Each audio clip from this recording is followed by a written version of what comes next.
with me, and that I'm actually designed, I believe, to worship and to move and to experience and to express my appreciation, right? I can express appreciation for Garth Brooks, and I totally get that. It totally makes sense to me. But when I learned God and when I learned who God really was, it just opened up my eyes to something totally different. So that's what I was thinking about while they were playing, and I just wanted to share that. We have kids, and they are welcome to go with our friend Rochelle. I feel like something's going to happen up here. I don't really understand what John was talking about or what they're doing, but the kids are going to go, if they want, they can go with Rochelle and Deanna. If they wind up coming back in here, you know what, that happens sometimes. And for some people, if, you know, a kid's crying or whatever, that can be a little distracting. And I just want to assure you that there's tons of seats up here. If that's distracting for you, you're welcome to come join us at the front. I still don't know what's happening up here. Wasn't something happening up here? Or no? Nothing's happening up here? Okay. All right.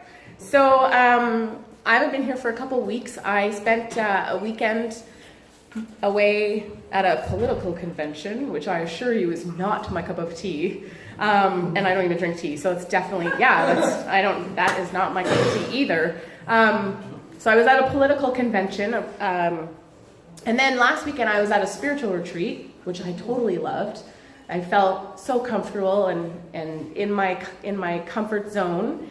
And now I find myself back outside of my comfort zone talking to you. No, this is not my comfort zone, but I do believe that that God was teaching me and showing me stuff, and so I'm nervously excited to share that with you, with all this stuff going on up here. So my talk is called Remembering, and God,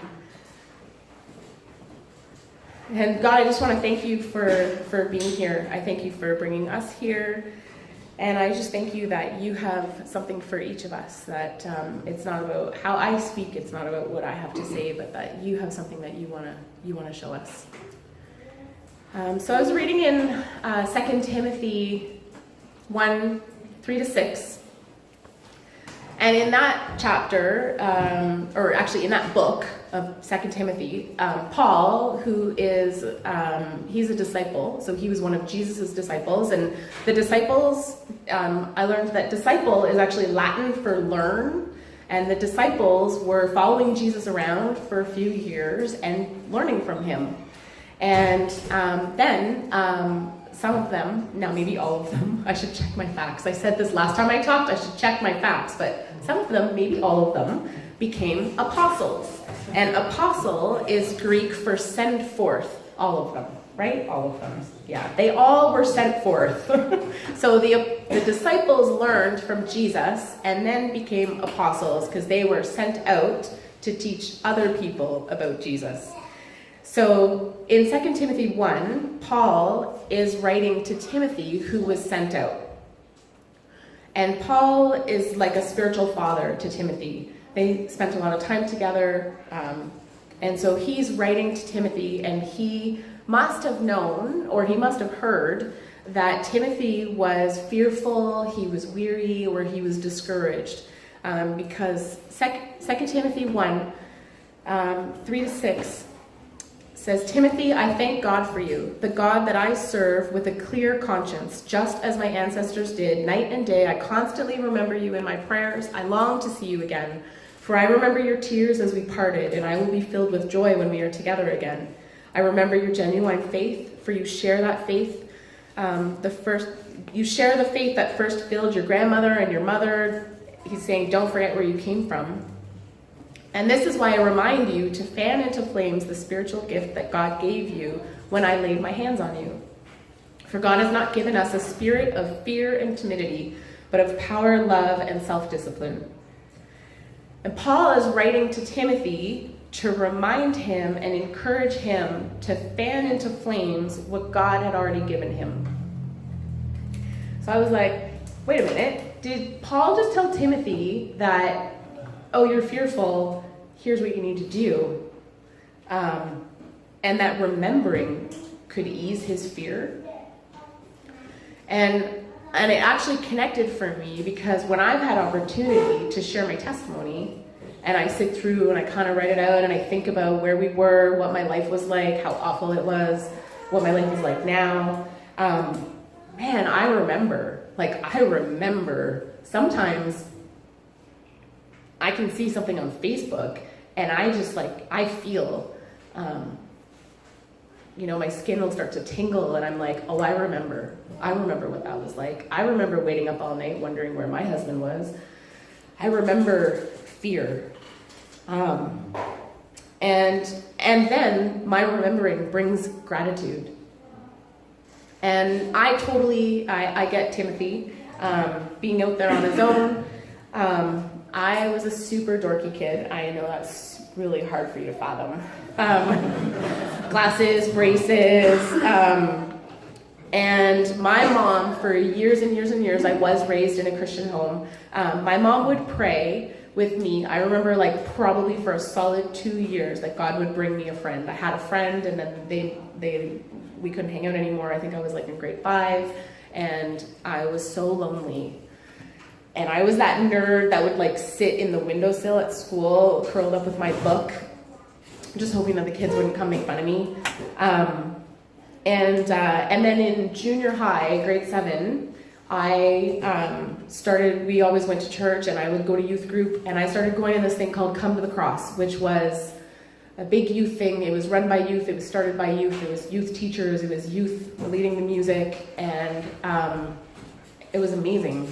We grew out of every church in the city. I lived in Winnipeg, and we had to keep moving to a bigger church. It was only once a month. And I met a girl there.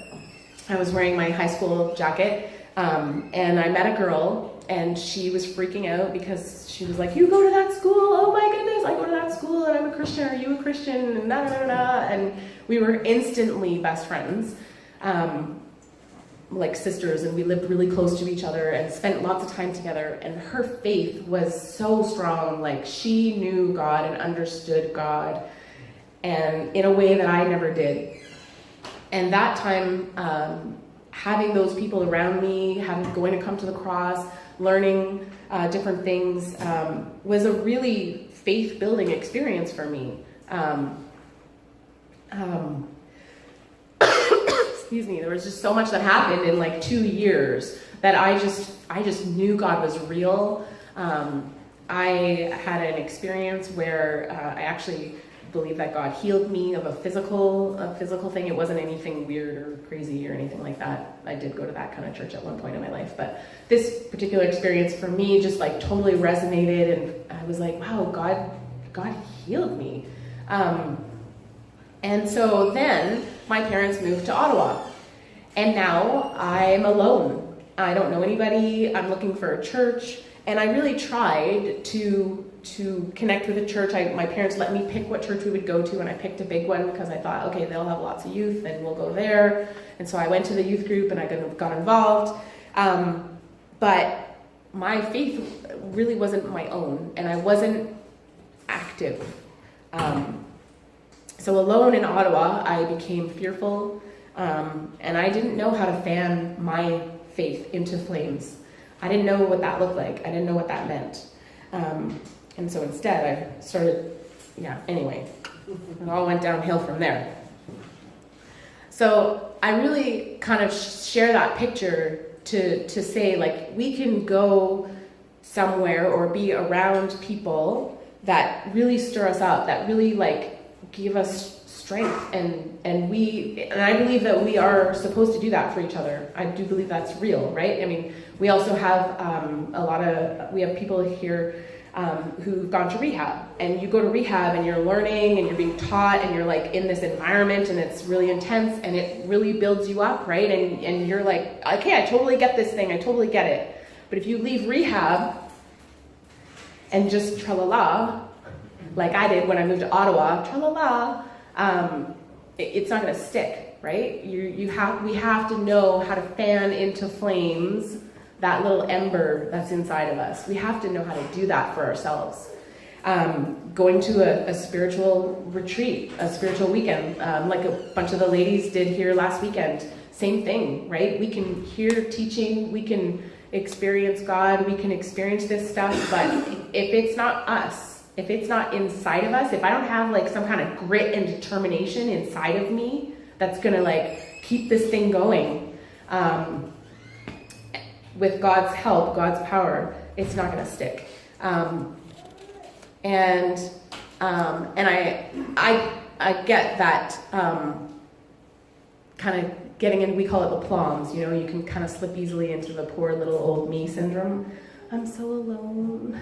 This is really hard. That happens to me a lot. And so then I need to know, how do I take what God has shown me and fan that into flames on my own, which we learn through discipleship, which is the class that John talked about that we do, which is to learn. And we learn through prayer. I have to learn how to pray. I have to learn how to talk to God. I used to call it my half prayers because I thought everybody in church prayed so holy, and I was not like them. And so I would be like, yeah, and I'm just, I'm kind of praying, but just like little half prayers, because I get distracted or I don't know. I don't really know what to say. I don't really know what I'm supposed to ask God for. I don't really know if I'm supposed to be, I just don't know what that looks like. And so it's a process. I've been learning how to pray. I'll give you one quick example. John was saying something to me yesterday that could have so quickly turned me defensive, because that's who I am. I'm very defensive. And instead of getting upset, I was like, okay, God, you're going to have to show me what he means, because I think he has a good heart right now. I don't think he means to hurt my feelings. And so can you just show me? And it was fine. Like, we talked about it for a little while, and I didn't get upset. And then later on in the day, he went for a nap. And I was researching, I want to do a women's, we want to get together over the summer once a week. I want the women to get together. And so I was kind of researching a video series that we could do. And so I started watching a talk. And I'm not kidding, God showed me in that talk, totally unrelated, exactly what John was trying to say to me that morning. And I started crying because I was like, that's what he meant. Oh my goodness. And the way that it was worded was like, how much he loves me and values me and how important I am to what we're doing. And that is so not what I heard in the morning. So that is prayer, right? Just like, okay, God, I don't get it. You're going to need to show me.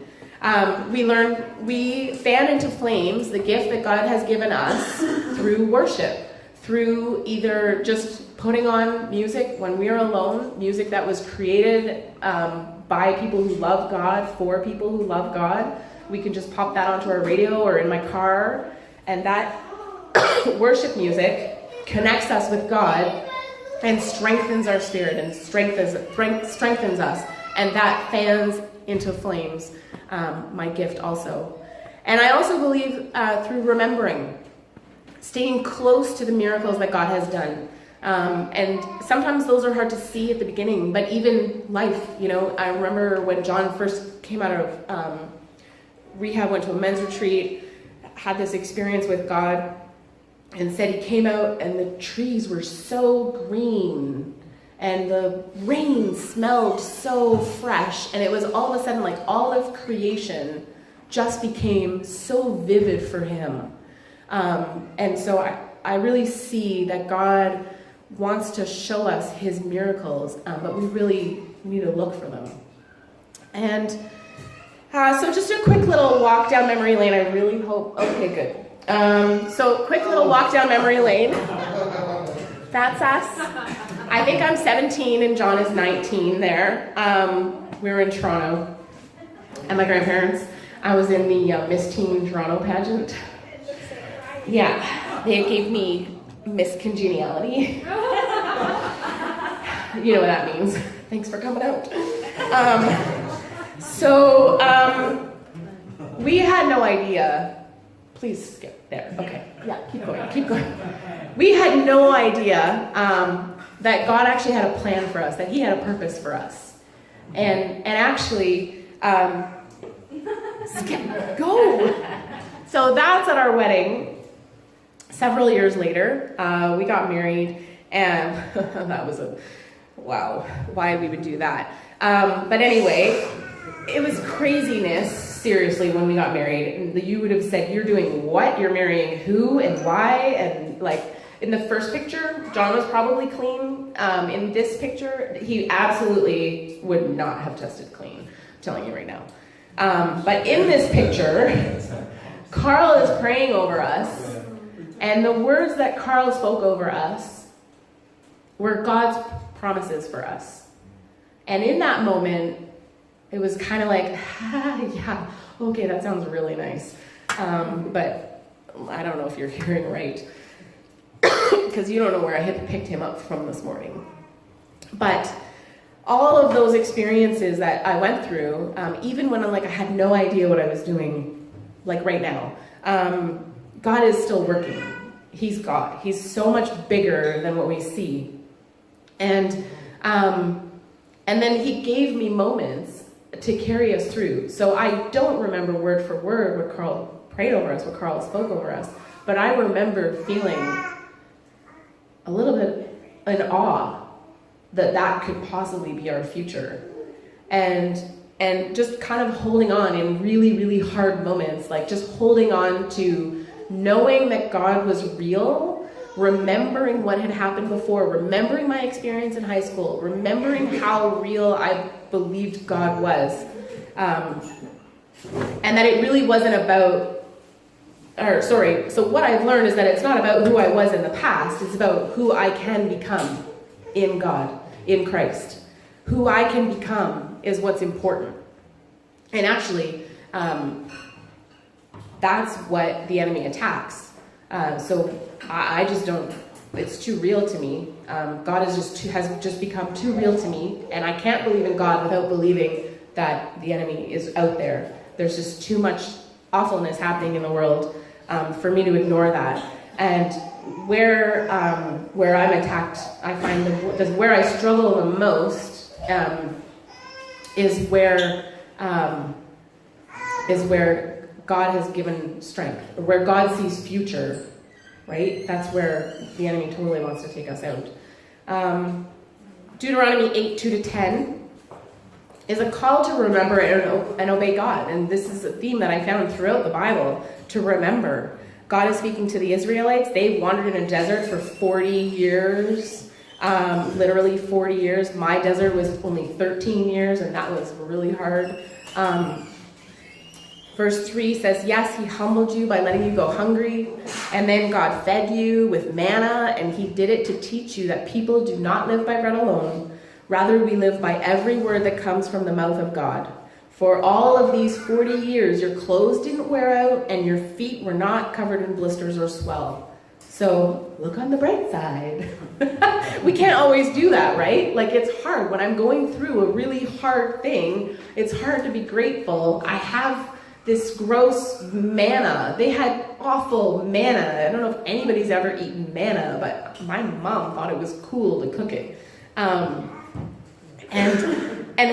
to be grateful for what I have right now. It's so easy to not, right? To look at the world and think, oh man, they drive nice cars and they have nice houses. But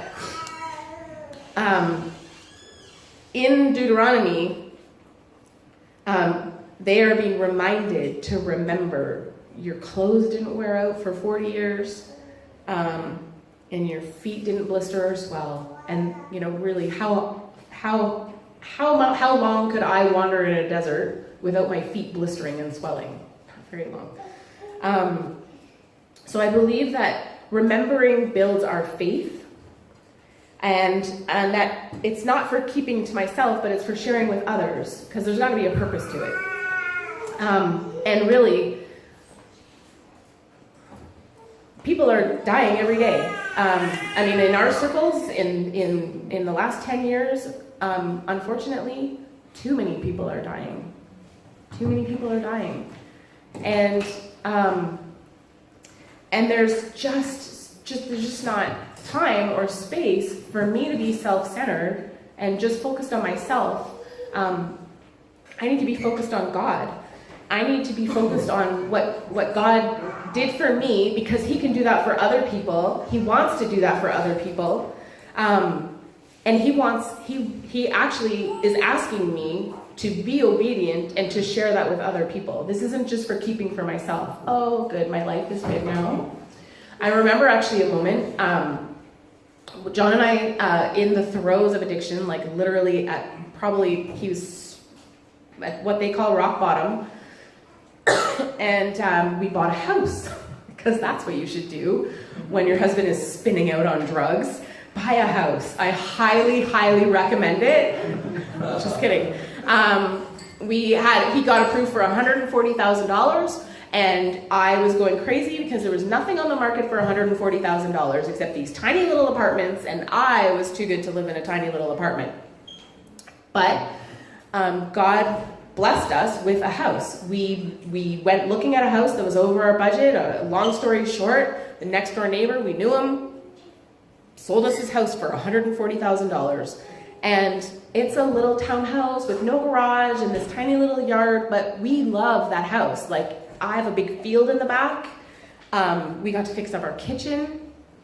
And there was a moment, so we bought that in 2004, and then, yay, we got to keep it. When John went to rehab and we filed for bankruptcy, we got to keep our house. It was crazy. They should have taken it. Like, why would they not take our house? And yet, about 5-6 years ago, probably, Carl and Colleen are looking for a house because they want to downsize. My brother's looking for a house because he wants to upsize big time. And I get caught up looking for a house, for them. But now I've convinced myself that actually we need a garage. Our house is too small. We can't have a whole bunch of people over, and we were doing all this stuff in church, and I want to have Bible studies, and I want to have church potlucks, and I want to have, we could do the baptism at my house if I had a bigger house. I rationalize it all, and I'm seriously starting to look for a house. And yet then God caught me, thank goodness, and I realized this house was a gift, and I don't owe hardly any money on this house, and God actually has called us to be debt-free. We believe that God called us to be debt-free, and we worked really hard at that the last few years. That decision of moving houses could have completely changed everything. I don't even know if we could be doing this today if I had gotten us wrapped up in a bigger mortgage. Could John have just quit his job and said, actually, I think God's called us to plant a church? I don't know that could have happened. God can do anything, but I actually do believe I have to be obedient. And so remembering in that moment when I was going through that season, I actually had to remember what a gift it was, the house that I had been given, and be grateful for it. And build my faith that, God will use this house just the same as he would use a bigger house. So the moral of my story is that I'm here on earth waiting for Jesus to come back, and that I'm here on earth to share his message with others. That's my primary purpose, or it should be my primary purpose. When you look at my day-to-day life, it doesn't always look like that. But Jesus has promised that he would return, and in Revelation 3:1-3, which Revelation is a big book. That's a doozy, that book. Revelation 1-3 says, I know your deeds. You have a reputation for being alive, but you are dead. Wake up. And I have felt that meant busy, but are you really doing anything? Strengthen what remains and is about to die, for I have found your deeds unfinished in the sight of my God. Remember, therefore, what you have received, and what you have received and heard. Remember what you have received and heard. Hold it fast and repent. But if you do not wake up, I will come like a thief, and you will not know at what time I will come to you. We really don't know when he's returning. Lots of people try to figure it out, but I don't. I just need to focus on what I'm doing in my day-to-day. And in my day-to-day, it's really easy for me to get caught up in work and this stuff, and working in political stuff isn't fun for me, and I can get really stressed out about it and really anxious about it. And then I need to remember that actually that isn't my work isn't my purpose here on earth.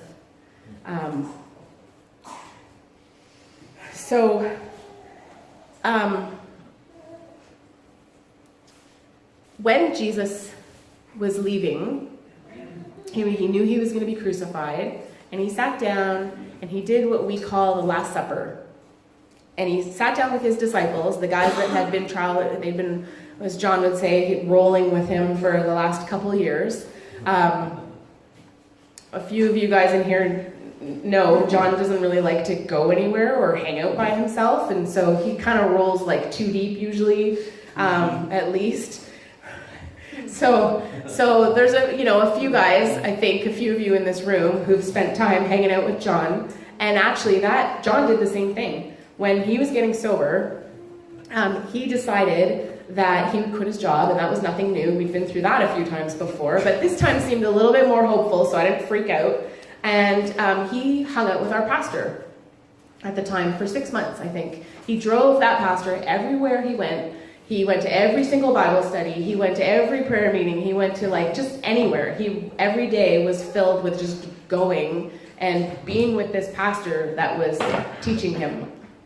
And Jesus did the same thing. That's actually what Jesus has called us to do too, is to teach and to learn. So we learn and then we teach, and then we go and learn and teach. And at this Last Supper, Jesus sat with the disciples, and he had the cup and he had the bread. And if you've ever been to church or around church, or even, I think probably people in general have probably heard about communion. And for me, growing up in church, communion was like, and the girls that were with me last week heard this before, so I didn't come up with this myself, but it blew my mind, and so I wanted to share it with you guys. But it's true. I grew up in church, and communion was like, okay, I need to take this bread and this wine, and I need to remember how bad I am. I need to tell Jesus how sorry I am, and he's going to cleanse me, and now I'm going to remember, and I'm going to do better. And actually, what my friend shared with us last week is actually that we have to look at the way that the culture was in that time. And in Jesus' time, the Jewish culture would be that there was a betrothal, which is a formal engagement ceremony, same as what we have, not the same. But what would happen in those days is a price would be set for a groom to pay for the bride. So he would want this bride, and the families would negotiate, and he would bring 1,000 cattle, or maybe just like a pig. I don't know. That would be embarrassing if that's what my family got for me. But anyway, and the more influential the family was, the bigger the price would be, and the groom would come to the bride's family, and they would negotiate. It would all be set, and he would bring this, but they would sit and they would share this cup of wine. So this wine would be at the table, and he would offer this wine to her, and if she didn't want it, she could say no. She just didn't drink out of the cup of wine. That was her choice.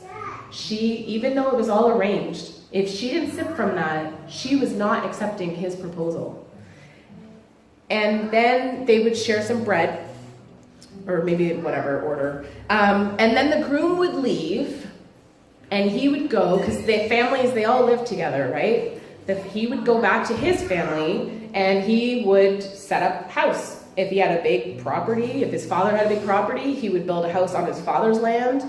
If they just had small property, maybe he would just build a room on the back of the house. But however long that would take, his bride would be sitting at home waiting at her family's. And I mean, sometimes they would travel a really far distance to between, right? They would travel for days or however long. And so she would just be waiting. She would be waiting, and she would never know when he was coming back, and she would have to be ready. She would want to be ready. I mean, she accepted him. And then when he would come back, she would be ready. She would like grab, I picture her grabbing her veil and like fixing her makeup and putting on the dress, and like everyone's excited. They have a huge feast. It's a huge party. But I just could picture her waiting all that time, right? Like, I don't even know if I could sleep. I've waited for my husband to come home. It was a little bit of different circumstances. But I had a light on, and I was waiting. I was texting him like crazy. She didn't have a phone. And so then there was just this whole thing around it, and the covenant that was exchanged. I mean, it was a big deal. But Jesus did the same thing. He sat down with his disciples, and he broke bread and offered them the cup. And he said, "Drink. This is the new covenant in my blood." And they would have known. I mean, it was the same as the words that he used and just everything that he was doing. It was the same as their betrothal ceremony. And so the research that my friend did, she said they would have known what he was doing. And can you just imagine those disciples? Like, what? What does he do? Like, what does this mean? And then he said,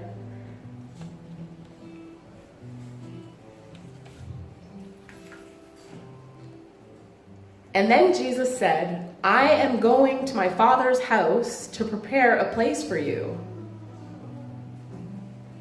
But I will come again, and I will take you to myself, that where I will be, you may be also." Just like the groom went back to his father's house to prepare a place, that's what Jesus told the disciples. So are we remembering why we're here? Are we remembering what Jesus did for us? Are we remembering the promise that he made? It wasn't made lightly. He was like, we are his people. We are his heart. I mean, the price of 1,000 sheep or 1,000 cattle to pay for a bride, God paid the life of his son for us. That's the price that he paid for us. He cracked that ring box and said, I want you. Will you take me? And we make that choice. When we accept God into our lives, we make that choice. Yeah, I'll take you. I want to be yours. I want to be yours. So we're going to do communion. And I just invite you to remember. I invite you spend some time remembering what he did for us, remembering how much he loves us, like how much God loves us, that he actually would send his son for us.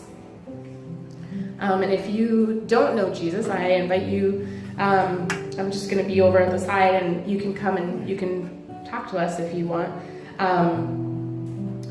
But we're going to do communion, and so, and thank him for what he did, and remember what he did and what he's done in my life and in your life. What did that look like? What did he do for you? Or what do you need him to do for you